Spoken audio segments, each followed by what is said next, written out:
the Egyptians to cast all newborn males into the Nile. We'll note here that he did not limit this decree to the Jewish males, but to all males, meaning Jewish and Egyptian. The reason is that his sorcerers told him a new, additional bit of information. They come to him on a particular day and they say, on this day we know that the Savior of the Jewish people was born. But we do not know if he is Jewish or if he is Egyptian and will eventually turn against his nation and help them. Because Pharaoh doesn't know which one he could be, he makes a blanket gzeira, a blanket decree. All males should be destroyed, should be thrown into the river. His sorcerers told him that the Savior of the Jewish people would be afflicted by water, and so he says, oh, good, we'll throw him into the river. In addition, however, to saying that kol habein hayiled hayored tashlichu, all sons, meaning again, Egyptian or Jewish, that are born should be thrown into the river, he continues and says, v'chol habas techayun, and every girl, every daughter, you should make live. That additional quote, or clause, I should say, isn't really necessary. Children, babies, when born, in the normal course of events, are taken care of. The job of the doctor, midwife, whoever, is to make sure that the child is born healthy as possible, survives, thrives, grows, and, becomes an adult eventually. This is a different case, for sure. Extenuating circumstances require, per Pharaoh's decree, that the boys be murdered. Okay? But if Pharaoh had just said, all the boys that are born, throw them in the river, and then at that point it stopped speaking, isn't it understood that the girls are not to be touched? And because, as far as the girls are concerned, nothing's going on, they have to be taken care of. Why does Pharaoh continue and say, v'chol habas techayun, and every daughter, every girl, you should make live? The reality is that Pharaoh's decree has two distinct components. One, as it relates to the boys. The boys, again, whether Egyptian or Jewish, are to be taken and physically destroyed by being thrown into the water of the river. The girls, whether Egyptian or Jewish, are to be made to live. To be made to live is understood as make sure to inculcate them into Egyptian society, into Egyptian culture. Now, for Egyptian girls, that's fine. For Jewish girls, though, that is a destruction that is actually worse than the physical destruction of the boys. The destruction of the boys is only physical in nature. It's their body, not their soul. But by virtue of adopting and teaching and, again, bringing the Jewish girl into Egyptian society, into the immorality of that society, into the idolatry of that society, that is an attempt to destroy her soul. Pharaoh, as much as he's not a good guy, is actually very well educated in spirituality. He's a wise person. Not that he uses that wisdom for good, but nevertheless he is wise. And he understands that the backbone of the Jewish people is not the boys, and it's not physicality. The backbone of the Jewish people is the woman of the nation, the women of the nation. They are the ones that are spiritually higher, fundamentally more faithful. So if he can break them, especially on the spiritual plane, which is where their strength is, then there is no chance that the Jewish people will ever be redeemed. Moses was born. His mother, who feared for her baby's life, put him into a waterproofed basket and set him afloat in the Nile.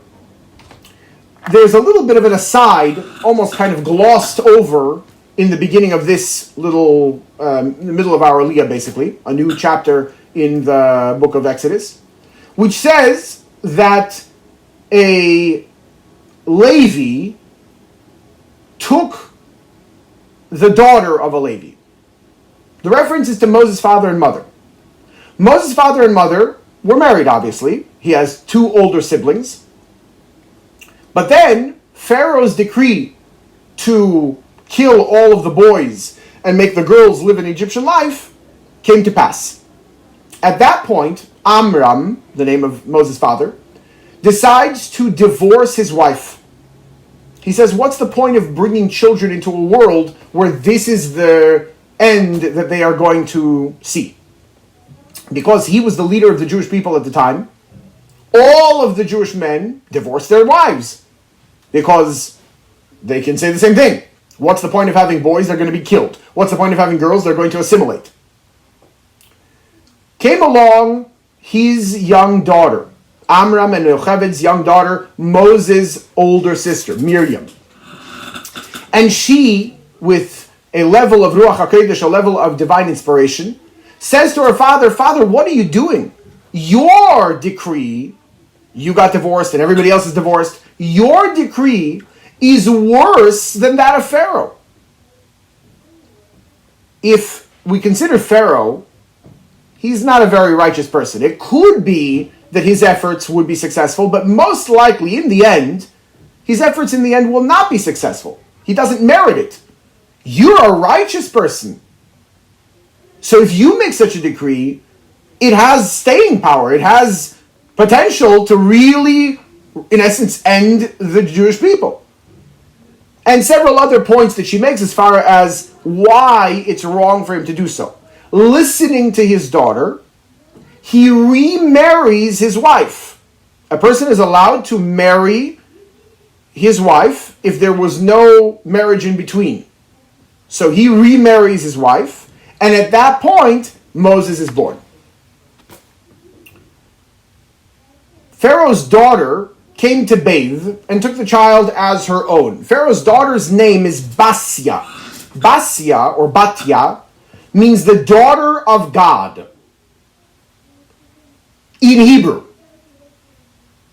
Not Egyptian, not a different language of idolatry. So it's a little strange that the daughter of Pharaoh, who is the epitome of idolatry, calling himself the ultimate deity, it's odd that his daughter should be called the daughter of God, meaning like God with a capital G. In fact, Pharaoh's daughter was exceedingly righteous. She despised the idolatry and immorality and impurity that was happening in her father's house, in the palace. And every single day she would go out the river, not for the sake of bathing as far as hygiene or just enjoying it, but to immerse in a mikveh for purification. To be purified from all of the impurity that was going on in her father's house. She sees this basket in the middle of the river floating down, and the verse says that she sends one of her handmaids to retrieve it. Makes sense. She's royalty. She's, doing what she's doing. She shouldn't be schlepping. But the Hebrew there can be read just as easily, can be rendered just as easily as that she sent out her hand, amasa. It doesn't necessarily mean handmade, but rather literally her hand. She sent out her hand. And so our sages tell us of an amazing miracle that occurs. She's standing on the banks of the river about to immerse. She sees the basket, and in addition to telling her handmaid to go get the basket, she literally stretches out her hand. God makes a miracle and her hand stretches out, like one of those dolls that is made out of those the clay or whatever, and it stretches. Her hand stretches out, and she actually takes the basket. Now, God can do whatever he wants, miracles, anytime, all the time. But there is a general understanding brought down in several places in the sages' writings that God does not make a miracle for no reason. That's the general policy. God makes nature. He wants that nature should more or less exist as he made it, without breaking nature, which is basically the definition of a miracle, and therefore without very real and necessary reasons, he doesn't make a miracle. What's the purpose of stretching out her hand in a miraculous fashion? She has a way to get the basket. There's no reason, seemingly, that God should have made that miracle. Even more so, there's no logical reason at all, while standing on the bank of the river, that she should have stretched out her hand. Imagine you're standing on the bank of the Fox River, you see something floating down one of the footballs from the Packers stadium, right? You want to get it, and it's in the middle of the river. You could jump in if you're crazy, you could try to get a boat, I don't know, but standing on the bank of the river and stretching out your hand is the last thing that you're going to do, because it doesn't make any difference. It's not practical, you're not going to reach the ball. Why did she do that? Remember that Basia is a righteous person, as if the daughter of God. At least that's what her name means.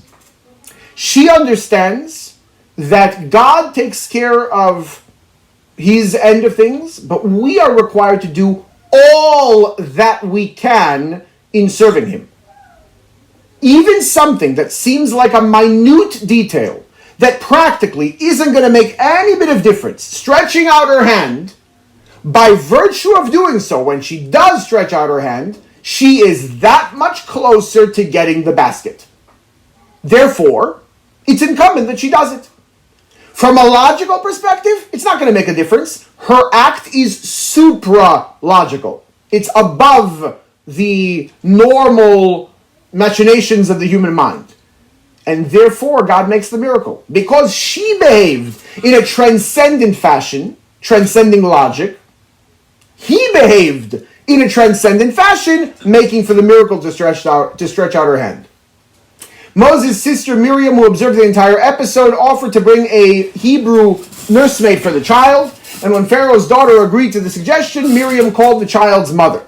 Our sages point out that wet nurses is a very common thing, even outside of royalty, when wealth is involved, and in the royal household there would be wet nurses for sure. Pharaoh's daughter herself didn't have the child, she can't nurse, that's true, but there are others. And in fact, she went around to try to get him to eat from the others, who were of course Egyptian, who had eaten non-kosher. For them it's not a problem, but their milk contains not kosher. Who were part of idolatry, and very likely would have consumed idolatrous offerings. Already prohibited even for them, that's part of the Noahide laws. Moses' lips that would eventually be communicating with God and telling the Jewish people the commandments of God couldn't touch and couldn't be drinking such milk. Therefore, he wouldn't take from anybody who was Egyptian. So Miriam, his sister, has a case, has a basis, a foot in the door, as it were, to offer a Hebrew nursemaid. Moses' mother nursed the child, and after he was weaned, brought him back to Pharaoh's daughter. The third aliyah. Moses was raised in Pharaoh's palace. When he matured, he went out one day and saw an Egyptian smiting a Hebrew. Moses slew the Egyptian. Word of his deed reached Pharaoh, and Moses was compelled to flee. When word of his act in killing the Egyptian reaches Pharaoh, there is an intermittent step. One day, he sees this Egyptian smiting the Jew. He sees that there's nobody around. The verse says he looks here and there. He sees that there's nobody. He smites, he kills the Egyptian, and he buries him in the sand. The very next day, he sees two people, not very good guys, Dasan and Aviram, troublemakers, fighting. And before one is able to hit the other, he says to the one that's about to hit the other, "Hey, wicked person, why are you striking your fellow? Even to raise your hand against another person is wrong." And they respond, "Oh, what are you going to do? Kill me like you killed the Egyptian yesterday?" At that point, the verse says that Moses became afraid, and he said, "Wow, the thing is known." Now, the simple translation, the simple implication of the verse is that the thing is the fact that he killed the Egyptian, and now if it's known, if two people know about it, 10 people know about it, everybody knows about it. Eventually, Pharaoh wants to put him to death, his neck turns to stone, the swords are not able to strike him, to kill him, and therefore he escapes and eventually goes to Midian. But The entire time while he's growing in Pharaoh's palace, when he goes and he sees all of the stuff happening in Egypt to the Jewish people,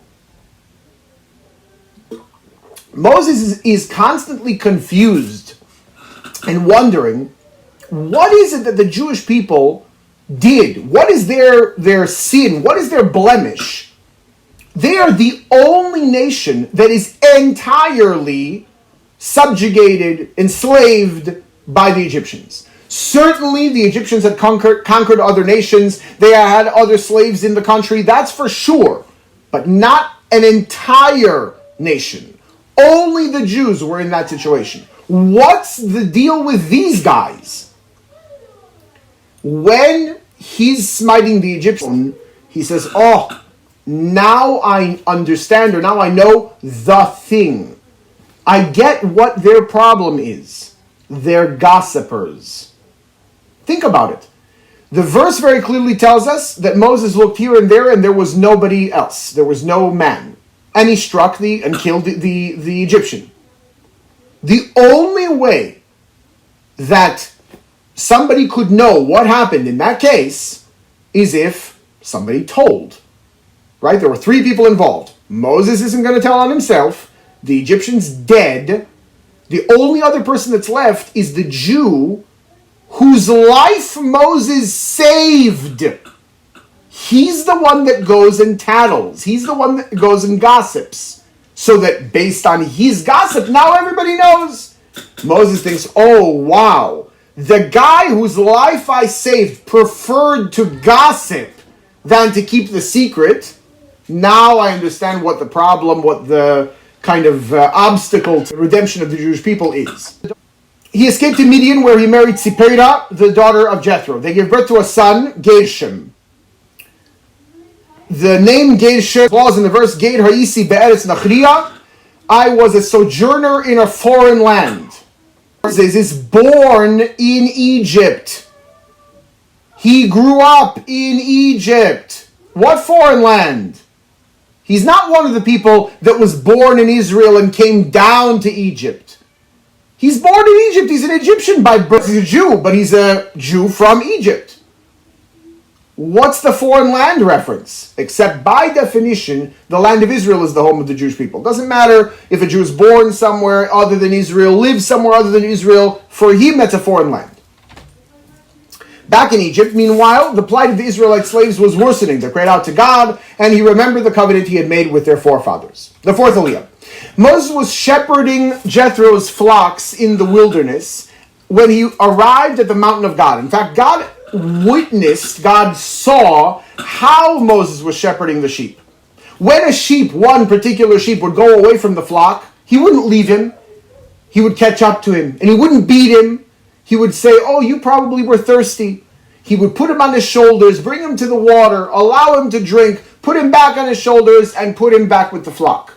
That kind of character was the reason why God chose Moses to be who he was.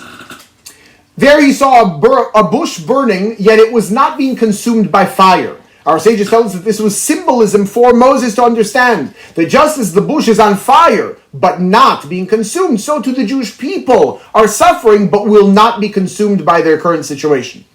When he approached to investigate the phenomenon, God called out to him. God declared that he has seen the Israelites' afflictions and has decided to deliver them from their Egyptian masters. The fifth aliyah. God gave Moses specific instructions. He was to gather the Israelite elders and inform them that God had remembered them and would now rescue them from Egypt and bring them to a land of milk and honey. That's obviously the land of Israel. God even tells Moses the specific verbiage to use. And the reason why he does so is because it was a national tradition back from Joseph and even back before him from Jacob, that when someone would come and use the following phrase, God will surely redeem you. When that verbiage would be employed, you know it's the real deal. Then he was to approach Pharaoh and request permission to leave along with the Israelites. God informed Moses that Pharaoh would not accede to his request, but the redemption would come nonetheless after God will smite Egypt with a strong hand. At that point, the Israelites could leave with much riches. Back in the covenant between the parts, when Abraham and God seal a covenant together, God tells Abraham, your progeny will be in a land not their own for 400 years, and they will be subjugated there, but they will leave with a great wealth. Here, God repeats the idea. Eventually, several Parshas from now, God will say to Moses, please make sure that the men take from their Egyptian counterparts and the women will take from their Egyptian counterparts all of the wealth of Egypt. God usually doesn't have to say please. God commands. He tells you what to do, and you do it. There are very few, but very chosen places where God does say please. For example, when testing Abraham with the binding of Isaac, he tells Abraham, please take your son. Even though Abraham had already passed 9 tests with no please involved, God didn't just say, take your son. He said, please. Because if you fail this last one, even though it's the biggest test you're ever going to get, all the previous tests will also lose value. So please make sure not to fail this time. In the context of this message to Moses, please have the men and the women take, etc., the Talmud tells us a very interesting interaction. God comes to Moses and he says, look, I'm in trouble. If the Egyptians are able to keep their wealth, if the Jewish people do not empty Egypt, Abraham, the righteous one, will come and sue me. He has a taina, he has a complaint against me. God, you promised me that my progeny will be in a land not their own and will be subjugated. That part you didn't mind to keep. But when you also promised that they would leave with great wealth, and they didn't, that's not fair. I'm owed. So God says to Moses, please make sure that I'm not on the hook with Abraham. Make sure that the Jewish people, in fact, leave with great wealth so that both aspects of the promise, of the covenant, are fulfilled. Yes, they were in a land not their own and subjugated, but also they left with great wealth. This great wealth is certainly not just the physical gold, silver, whatever other material resources, because what normal grandfather, who Abraham basically is, great-grandfather, what normal great-grandfather would want his progeny to remain in exile, in servitude, in impurity, in immorality, just to get what's coming to him? None. And the fact that Abraham would still come to God with a complaint means that there's something incredibly important about this great wealth. The great wealth's importance is the divine spark, the divinity that is within the material resources that were in Egypt. Gold, silver, whatever other resources we're talking about, in the hands of the Egyptians, at best is going to be used for something mundane, at worst is going to be used for something idolatrous or immoral. Now put that same resource in the hands of the Jewish people. It's going to be used for building the tabernacle. It's going to be used for offerings. It's going to be used for serving God. That transformation, that elevation of those godly sparks is the very reason why we descended into Egypt in the first place. And that's why Abraham requires, as it were, of God to maintain, to make sure that that second part of the promise, that they're going to leave with a great wealth, happens. And that's why God says to Moses, please. That's also why it's mentioned in the very first interaction between God and Moses. You have to make sure that they empty Egypt for this transformation to take place. God gave Moses 3 miracles to perform before the Israelites to prove that he was sent by God. He was to take a snake, throw it on the ground, it becomes take a snake, pick it up, it becomes a staff. He was to take his hand, put it into his chest area, and it becomes leprous. And then he was to take water from the river, and it becomes blood. All 3 of these represent gossip. All 3 of these represent different aspects of gossip, and because gossip was the thing that was preventing at the time the redemption of the Jewish people, by virtue of doing these miracles for them, they also would recognize why they haven't been redeemed until now and what they can do in order to be redeemed at this point. When Moses protested that he was not suited to be God's messenger due to his speech impediment, God assigned his brother Aaron to be a spokesperson. when Moses was born, our sages tell us that his house filled with light. Furthermore, our sages also tell us that Moses was born already circumcised. In other words, he didn't have to have circumcision. That basically means that there's something very, very special about Moses, especially in the context of his birth. It doesn't make any sense that Moses should have a speech impediment if at the same time he's born beyond the regular kind of a baby who needs that additional step of circumcision in order to be perfected physically. In fact, Moses was not born with a speech impediment. He got it later on in life.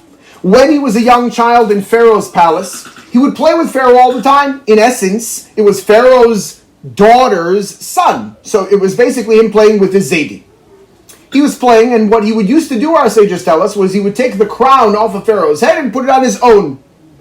Once, twice, the fact that he kept doing it over and over was noticed by Pharaoh's advisors and sorcerers. And they said, look, this isn't just a regular situation. This is a deeper implication. This person wants to take your throne. Pharaoh said, nonsense. And so they said, you know what? Let's set up a test. We're going to put two bowls. In one bowl is going to be all sorts of dull but valuable paraphernalia of your kingship. Different accoutrements, different things that wouldn't attract a child, just a regular child looking to play with something, but they mean something as far as who the king is. In the other bowl, we're going to put some glowing embers, things that, look like, wow, a child might want to touch. If he's just playing and it happens to be that he's going for a crown because it's shiny or whatever, he'll go for the glowing embers. If he's going for the crown not because it's shiny, but because it's your crown and he's going to take your kingdom, then he's going to go for the first bowl. Moses starts to reach for the first bowl because, of course, he is going to topple Pharaoh.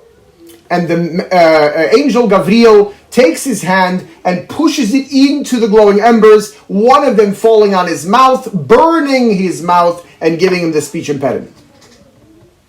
Continuing in the sixth aliyah.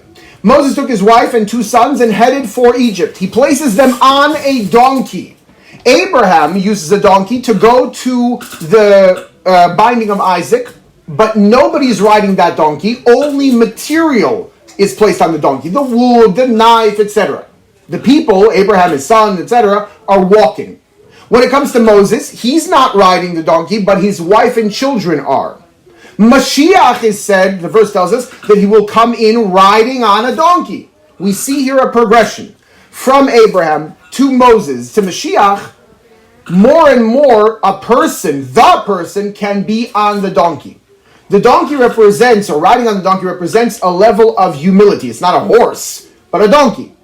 And therefore, with the progression of our service of God, more and more self-abnegation, more and more humility is imbued into every person, and therefore, the final step is when Mashiach himself is riding on the donkey.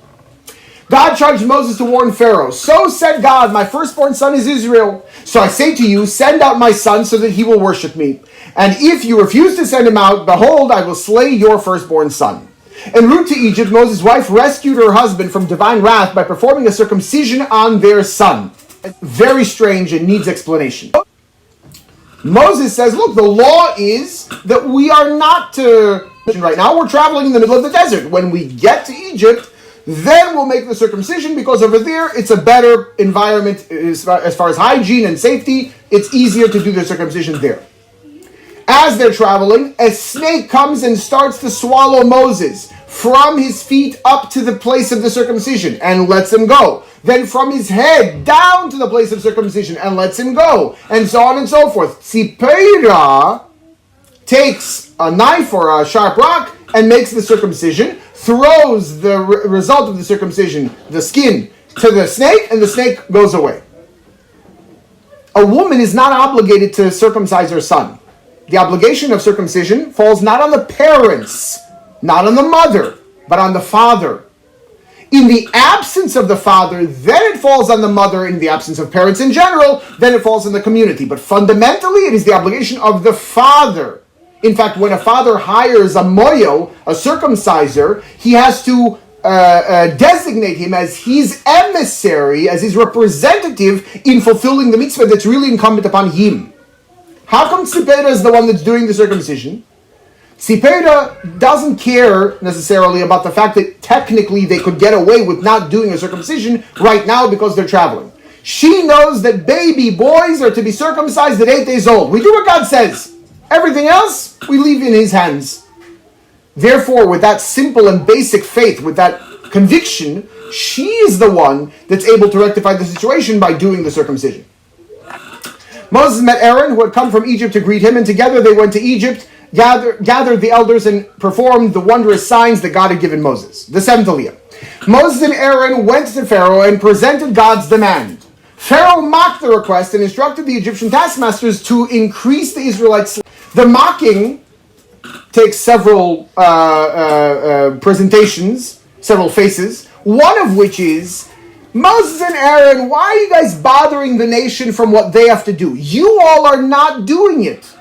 The tribe of Levi, even though of course they were in exile in Egypt with the rest of the Jewish people, they themselves were treated like clergy, and they were not required to do any hard labor whatsoever. They were allowed and in fact encouraged to sit and learn Torah all day, to teach the Jewish people Torah whenever they could muster learning it. They were not doing hard labor. So Pharaoh says, guys, why are you bothering? You're not on the hook for anything. You're fine. You go to your job. Leave them alone. Moses and Aaron say no, because the role of a true leader is not to care about and take care of his own spiritual standing, and whatever happens to anybody else, at least I took care of myself. No, they have to make sure that all of the Jewish people are free in order to be able to serve God. The Israelites were unable to meet Pharaoh's new demands and were viciously beaten as a result. Moses addressed God. Why have you mistreated this people? Why have you sent me? Since I have come to Pharaoh to speak in your name, he has mistreated this people, and you have not saved your people. God responded, now you will see what I will do to Pharaoh, for with a mighty hand he will send them out.